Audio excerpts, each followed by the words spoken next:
When we hold on to grievance and pain from the past, we keep ourselves from being able to really move into our fullest expression of self. We need to practice forgiveness from the soul recovery perspective, dissipating the energy and releasing the past for good. If you're interested in this profound transformation, I invite you to join me in Colorado the weekend of June 8th and 9th to have an incredible experience with others on this same soul recovery journey. 2 full days of immersion in the soul recovery process where you will indeed leave transformed. You will be able to truly let go of these old pains and step into a new way of being. Check out the show notes for a coupon code and how to register. Feelings are a big part of our soul recovery. Learning how to feel our feelings, learning how to take responsibility for our feelings, learning how to be aware of our feelings, and learning how to care about how we feel.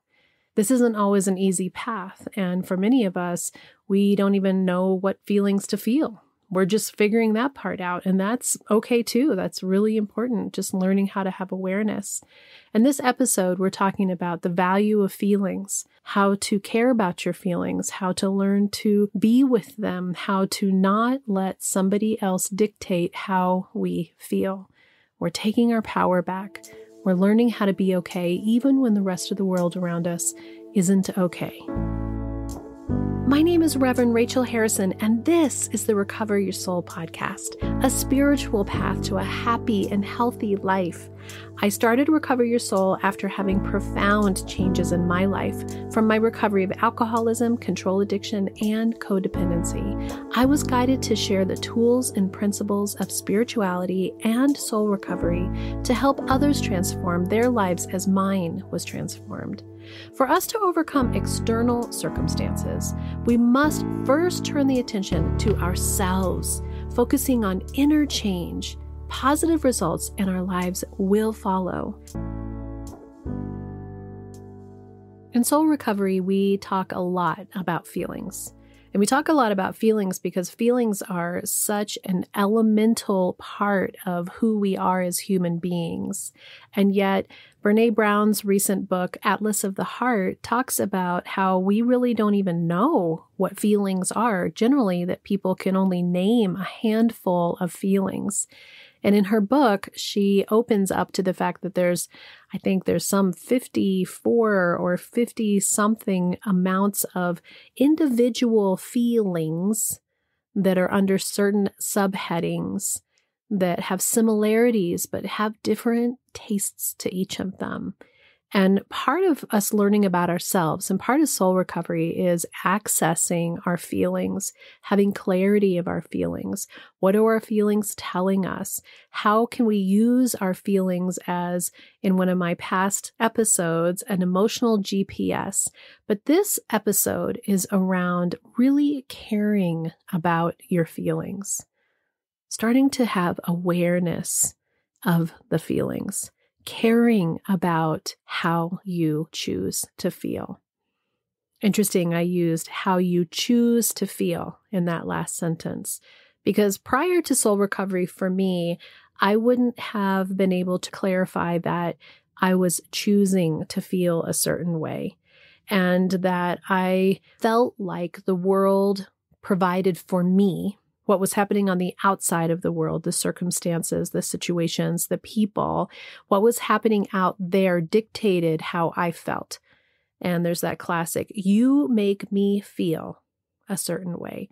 You make me feel. Now, the more soul recovery I do, the more I turn the attention to myself, the more healing that I have, the more I'm looking at my old patterns, my old belief systems. What are these experiences that I've had in life that have, quote unquote, made me feel a certain way?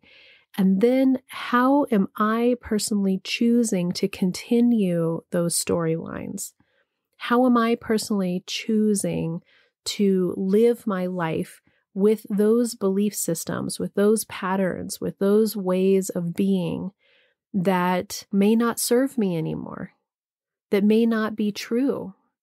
In the episode with Gretchen Stetcher, who is a therapist in my area, was really one of my aha moments in talking about resentments, talking about our feelings that are in our body.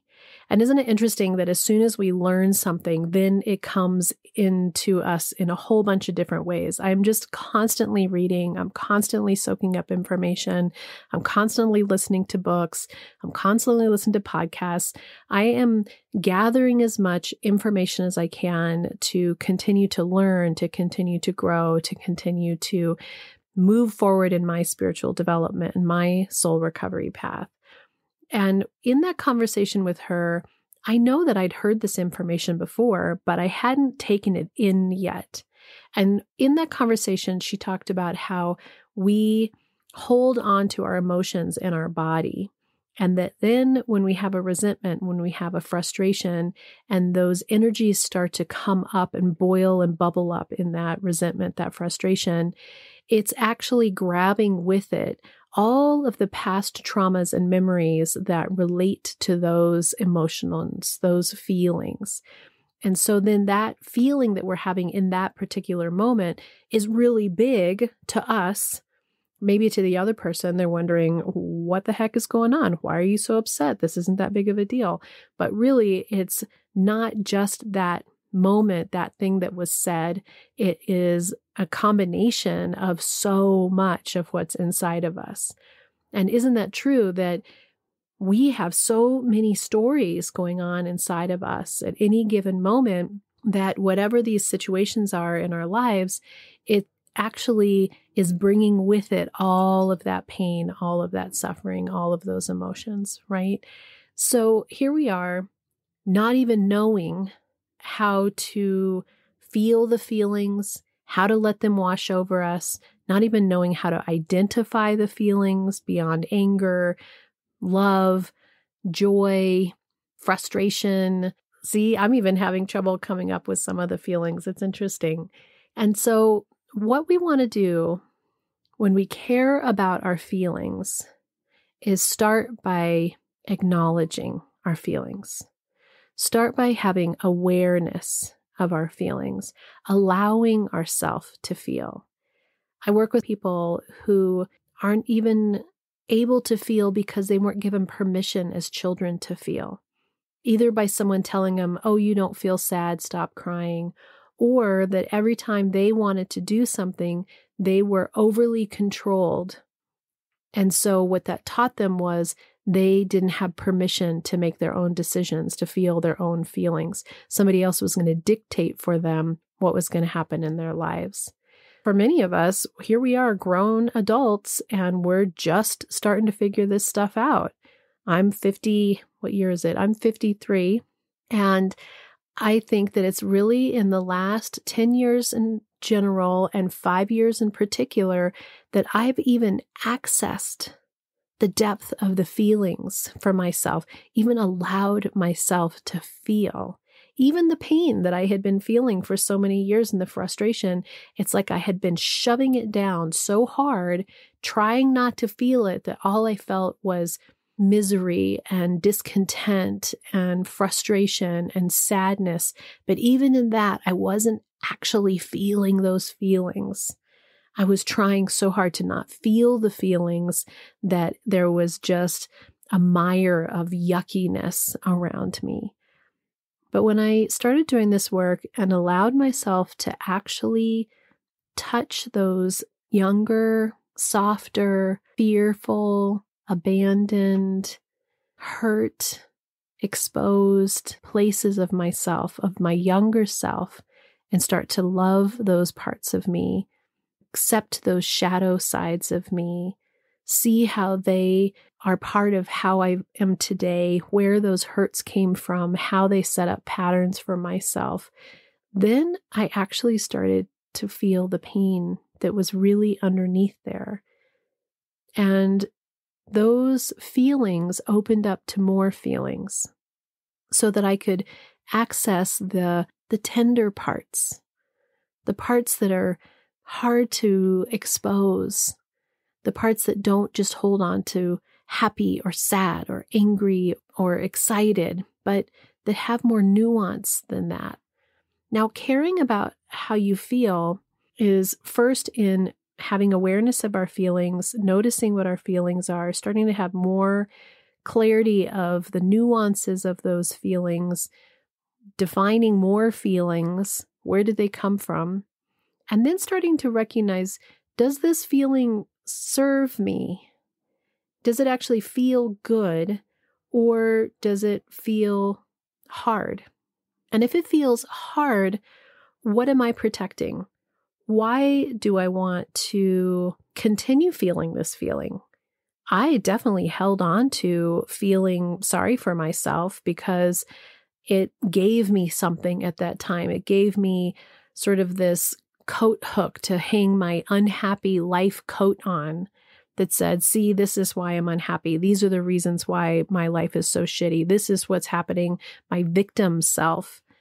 And I don't think I wanted actually to feel better because there was so much energy around my dysfunction and my blame of everybody else of why I was unhappy, because I wasn't really willing to look at myself yet.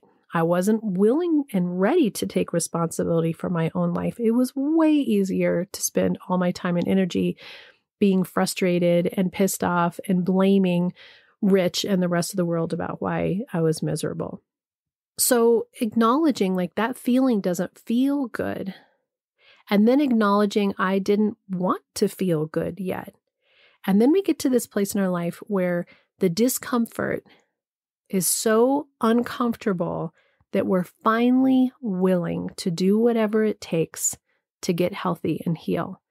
And that's true whether it's an addict, as I was an alcoholic, that the discomfort and my addiction had become so bad that I was willing to do whatever it took to get sober from alcohol. But emotionally, we get to that same place where really we're so uncomfortable. And people say, I don't know how I've let myself be in this marriage for so long. I don't know how I let myself get to this place where it's so bad. Well, we have to get to the place where it is so uncomfortable that we're willing to take the deep dive, do the big work, and wake up and start doing soul recovery. And it takes the decision to choose how you want to feel. As a spiritual coach, I can support you on your path to make deep and real changes that will bring you a life of peace, happiness, connection, and abundance. Visit the website recoveryoursoul.net to book coaching sessions, read the blog, listen to some of my original music, and subscribe to receive email updates. I think of Recover Your Soul as a community. Follow us on social media, join the private Facebook group, and even our monthly soul recovery support group on Zoom to support each other and connect. For an extra episode each week, become a Patreon member or subscribe on Apple Podcasts. If these episodes are helping you in any way and you want to donate, you want to really figure out how can I support this community and recover your soul, please look at the show notes below. There is a link to be able to donate monthly $3, $5, $8, or $10. This cost of a fancy cup of coffee would really help support this community and recover your soul. Together, we can do the work that will recover your soul. And when we do that and we start to care about how we feel, we start to wake up and we start to recognize that we don't want to feel bad anymore, that we want to let go of that no longer serves us, that we're willing and ready to go underneath, turn over the rocks, look in the dark places of our soul, go back to those memories that have been our core memories of pain, and really unearth them and start to look at them from the perspective of healing and not from the perspective of being a victim anymore. That's where the incredible healing can be. And then we get to this place where we recognize, oh, I choose my feeling. I can't actually say anymore, you make me feel a certain way, good or bad. I actually choose how I'm going to see it. I choose how I'm going to feel it. And there are definitely things that can happen in life where somebody says something or does something that are painful or hurtful, or they are saying mean things, right? Like luckily in my relationship, Rich has not been somebody who says mean things to me, which I'm so grateful for. But there's definitely times where his energy or the way that he is interacting with other people or his opinions or how he is twisting something, it affects me in a negative way. And it, quote unquote, makes me feel uncomfortable, or it makes me feel sad, or it makes me feel lonely. But now that I've done soul recovery, what I can recognize is that he is just being himself, and that I choose to feel what I feel because I'm choosing to either be coming from a hurtful place where something feels abandoning to me, or feels uncomfortable to me, or I feel confronted, or I feel judged. And again, he might be saying stuff that feels judging. He may be saying, I don't like what you're doing here. This wasn't very good. Recently, he's been distracted with his bands and with work. And it made me, quote unquote, made me feel lonely. When I look at that, he's not being aggressive. He is just checked out and doing his own thing. But I decide in every interaction that we're having how that's going to make me feel. And then I look at it and I say, you know what? I actually don't like feeling lonely. That actually isn't about Rich that is making me feel lonely right now. That's actually, when I started journaling about it, that went way deep into my childhood of being alone, of having parents who were very distracted, that it reminded me of having parents who were really distracted, that there was no time for me, that I didn't feel like I could ask for the time that I needed and wanted, that I didn't feel like I was worthy of the attention, that something else is always more important than me. See how those are old feelings? And they're really about me, how I'm connecting to them, how I'm connecting to this situation. And so in our situation now, where we can speak to each other more clearly and ask for what we need, what I was able to say was, and this is a tool, when you, I feel, and I need.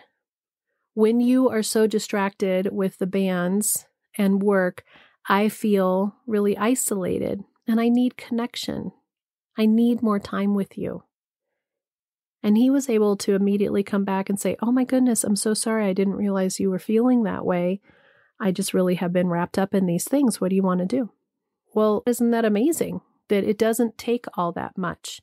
But even when it was bad, even when he was in his worst state and I was in my worst state, where we were fighting all the time, specifically about Alex, and we each had these strong opinions about how we wanted it to be, I can recognize now that I was still in my responsibility for myself. I was choosing how I heard what was said. I was choosing to feel pain. It was backing up my belief systems that were my old painful belief systems, that I felt challenged, that I reacted and responded back to him, that I attacked back. So now that I can see that, and I'm saying to myself, care about how you feel.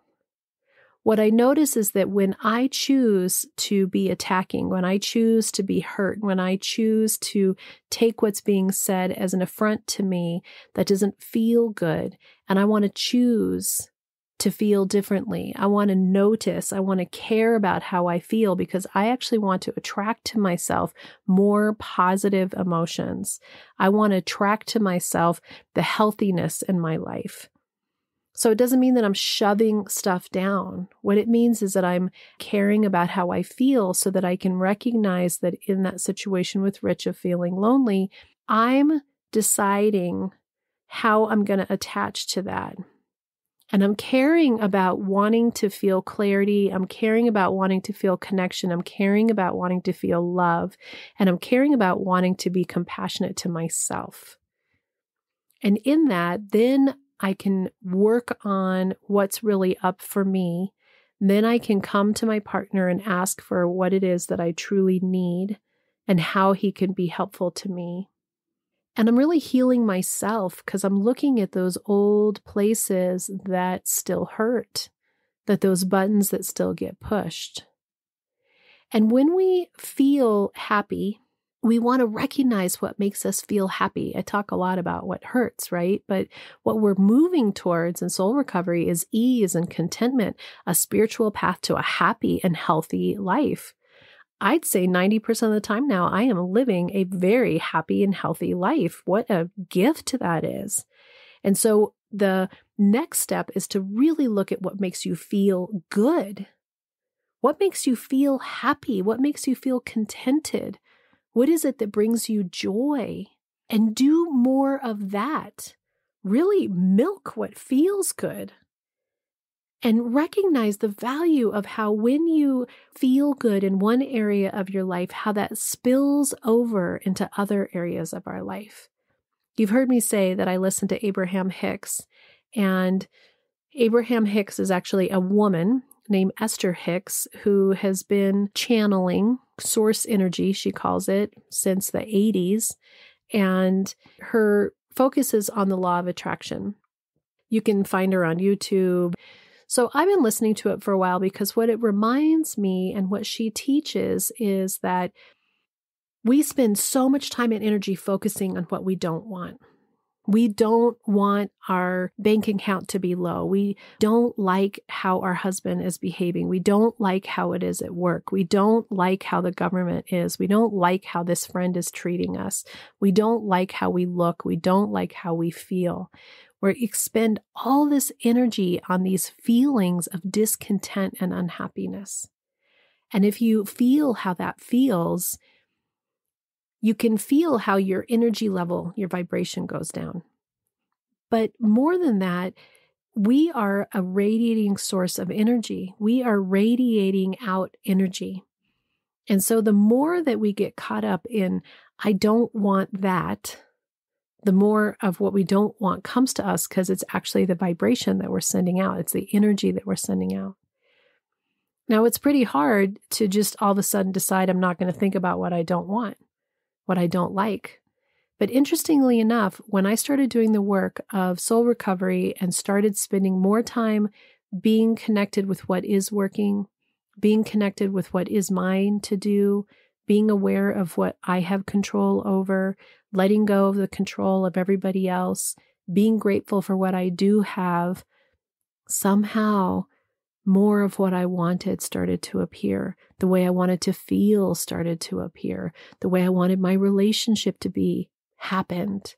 The way I wanted financially our lives to be. We're not rich people by any stretch of the imagination, but I am supporting myself in the same financial way that I did working my regular job with Recover Your Soul as I did working for a company. And my husband's company supports us. We live a life that we can support ourselves with because we're grateful, because we can feel and know that everything's working out for us. And doesn't that feel better to come from that feeling that says, I know everything's working out for me? I want to feel ease and contentment. Care about how you feel. And what Abraham talks about is that if you find one area in your life where you feel absolute joy and happiness, and you do more of that, it actually releases our mind energy that we are holding on to of all the places that aren't working, because we get to feel the joy and happiness of what we are enjoying in our life. Maybe it's time with friends or with your kids or with your husband or with your pet or doing art or reading or meditating. For me, it's this. Every morning when I wake up and I do my spiritual practice, I am filled with lightness and happiness and connection. And that radiates out into the day so that I have the energy to be a bright light in the world. And I believe strongly that the more that I had clarity of what filled me up and brought me joy, the more that that spilled over into the other areas of my life. So when we care about how we feel, we start to realize that how we feel in the end affects everything around us, that we can stop saying, you make me feel a certain way. And we can start saying, I choose how I'm going to feel. And I can choose whether I'm going to let someone's words harm me or not. I can look at Rich or in any situation or in any other person. I know I use him all the time, but I've had people who have said mean things to me, unkind, horrible things to me. In that moment, if we can step back and have compassion and see someone who's hurting, see somebody who doesn't know how to handle their feelings, somebody who's come from pain, somebody who's struggling, and open up to the awareness that we choose whether we're going to let these emotions, these words come in and attach to us. Now we can have boundaries. We can have clear boundaries if you're around people who aren't nice or don't say nice things, to be able to say, it's unacceptable for you to speak to me that way. That's important to have boundaries. But even as somebody is saying those things to us, we choose how we feel. We care about how we feel. We notice what parts of us those words are touching. We take responsibility for how we take them in. And then we take responsibility for how we're going to respond instead of react, how we're going to process, how we're going to heal, how we're going to grow, what are we going to release. It helps us to look at some of these relationships and say, is this relationship helpful to me? Is this relationship healthy for me? Is this situation healthy for me? And we become more energetically aligned with what is working for us. And we care about how we feel. And we choose happiness, and we choose ease, and we choose contentment, and we choose prosperity, and we choose success, and we choose joy. We choose connection. We choose love. Again, if you need help working through any of this, this is the work that we do in spiritual coaching with soul recovery, is looking at these feelings, looking at these past parts of our lives, looking at our younger selves, that these core memories, working through the steps of soul recovery, of releasing all that no longer serves us so that we can choose a happy and healthy life. I'm here to help you if you need support. Until next time, namaste. Just a side note, I finished the podcast and I went to go look at Brene Brown's Atlas of the Heart list of emotions. And there are 87 human emotions and experiences that she talks about in the book Atlas of the Heart. And they talk about the feelings that you have when things are uncertain or too much, or when we compare, then when things don't go as planned, when it's beyond us, when things aren't what they seem, when we're hurting, when we go places with others, when we fall short, when we search for connection, when our heart is open, when life is good, when we feel wronged, and self-access. Under each of these categories is an entire list of feelings and emotions. Isn't that interesting? So many categories and so many ways to feel. I encourage you to check out the book if it interests you, because we want to learn more about ourselves and our Atlas of our Heart. Are you wondering, how do I go deeper on my soul recovery journey? Or how do I support this great podcast? Well, here's your call to action. If you're ready for real inner change and would like to work directly with me, visit the website and book a coaching session. I'm here to support you on your unique path. I'm here to help you let go of the past, to deepen your connection with higher power, whatever that is for you, and then to discover and step into a happy and healthy life of your making.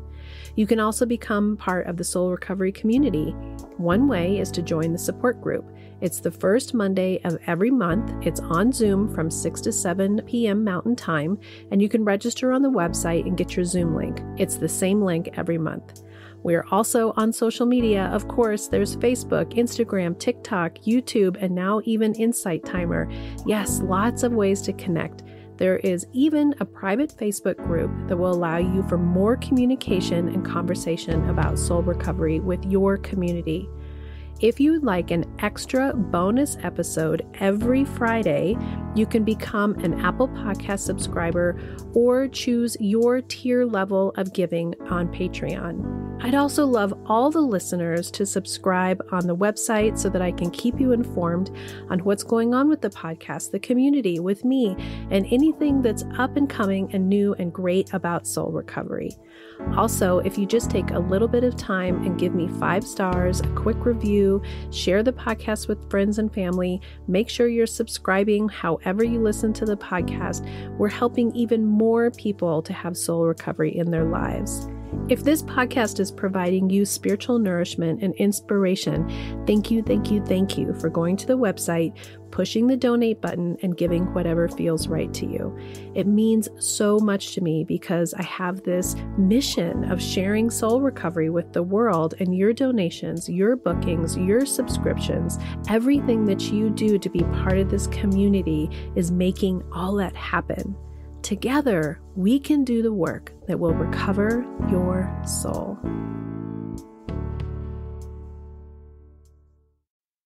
The Recover Your Soul podcast and its content is for educational purposes only and is not allied or representative of any organizations or religions. It's based on the opinions and experience of Reverend Rachel Harrison. Recover Your Soul claims no responsibility to any persons or entity for any liability, loss, damage, or cause alleged to be caused directly or indirectly as a result of its use. Applications or interpretations of the information represented herein. Take what you need and leave the rest.